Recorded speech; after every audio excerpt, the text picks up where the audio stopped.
I believe that most human beings are only living at about 40% of their capability. The mind has a governor, like a car. If you're driving a car and the car has a governor on it, the car may say 130 miles an hour, but the governor is set for 91. Once that governor sets in, you get to 91, that car starts doing this. The car wants to go. The car wants to go, but that fucking factory said, we're not going past 91.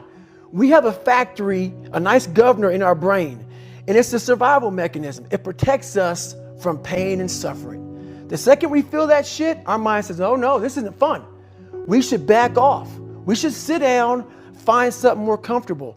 And there's something about the mind. The mind has the tactical advantage over you at all times. At all times of your life, the mind has a tactical advantage over you. Why is that? It knows what you're afraid of. It knows your insecurities. It knows your deep, dark lies. And it starts to push you away from that shit. It pushes you in a direction that is comfortable. The mind controls everything. So what I realized was that when I was growing up and I was 300 pounds and I got all fat and I got all insecure, I realized that my mind kept taking me in this direction. When things got uncomfortable for me, when I was facing my insecurities, when I was facing my fears, my mind said, oh no, we have the tactical advantage. We need to get you, separate you from this feeling over here. Life's all about feelings. We want the happy feeling. We don't want that feeling of this sucks. Why am I here?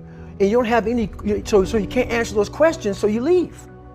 I started realizing that if in that moment you can answer those up questions and you are now in charge of your brain versus your brain ruling you, that's where all that stuff comes from. So the 40% rule is all of that. You get to 40%, your brain says, we're done. Let's roll, man. This is starting to get painful. This is uncomfortable. So you sit down. You have to figure out ways, and everybody's different. That's how the book kind of talks about, like we all have these things about, 5 steps to this and 4 steps to this. It's a lot more than that. That's all bullshit. It's a practice that you have to, it's a habit. So if you know that at 40%, I'm feeling pain. At 40%, I'm feeling pain. That's where the 40% rule kicks in. Now it starts. Okay, I'm feeling pain. My mind's saying all this shit to me.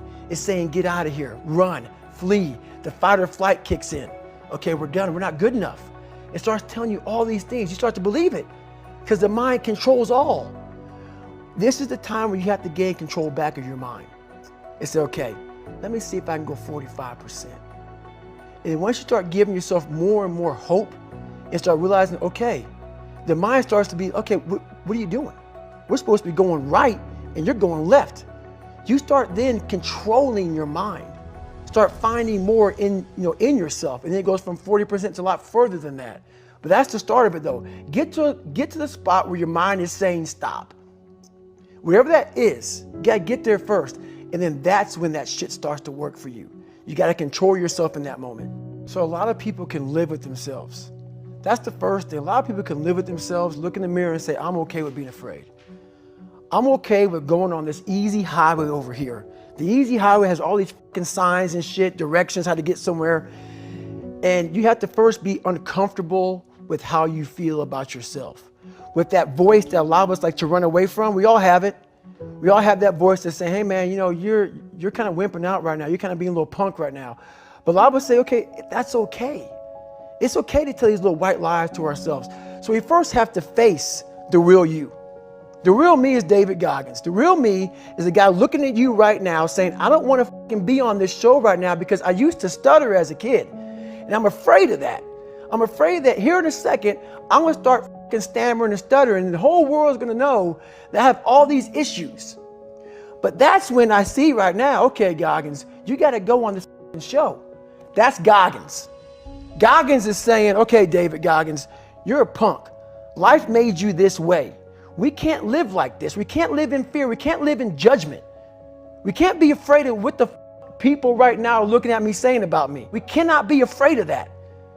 That's Goggins. Goggins saying, all of you who don't like me, who don't want to, and that person then comes in. But you have to be David Goggins and say, man, I'm afraid of this. I'm fucked up here. Life made me this way here. I stutter. I have these issues with reading and writing, and I'm fat and I'm insecure. You have to face that in that dark room. In that dark room is who you are. But in that dark room is where you have to create another human being that walks out of that dark room to face who you are. That's the only way you're going to get over all those things. And people don't want to do that.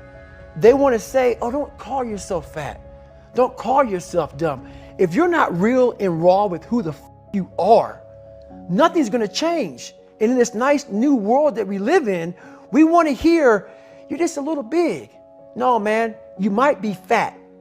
And it's okay to hear that from yourself and from everybody else. So that's where it started at.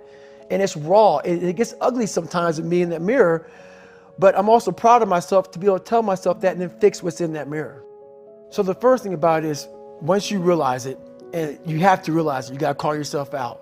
Addressing it is very small. It doesn't go from like one morning this way, next morning I wake up and presto, 5 steps to greatness. No, it ain't that, brother. You read my book, this is hard work. It's every day, like right now.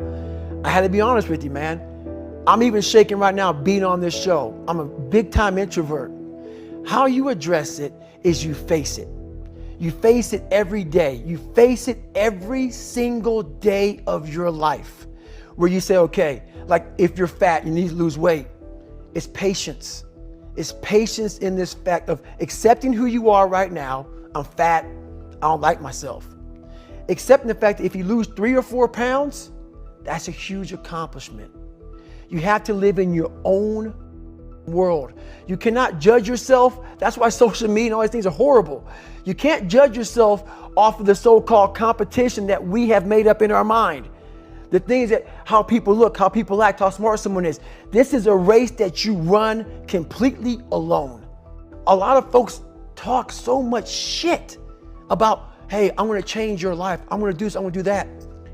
Are you accountable for what you're doing? Are you accountable? And I mean to the T for what you're saying. I am. And that's where it started. It started with that total accountability of, let's not lie today. Let's tell people the truth about who you are. And when you can get on and tell someone, like I'm doing right now, exactly how f***ed up you are, that's the goal in life. To put your life on a billboard, on the busiest road, in the busiest highway in the world, and say, this is how f***ed up I used to be. Take it or leave it.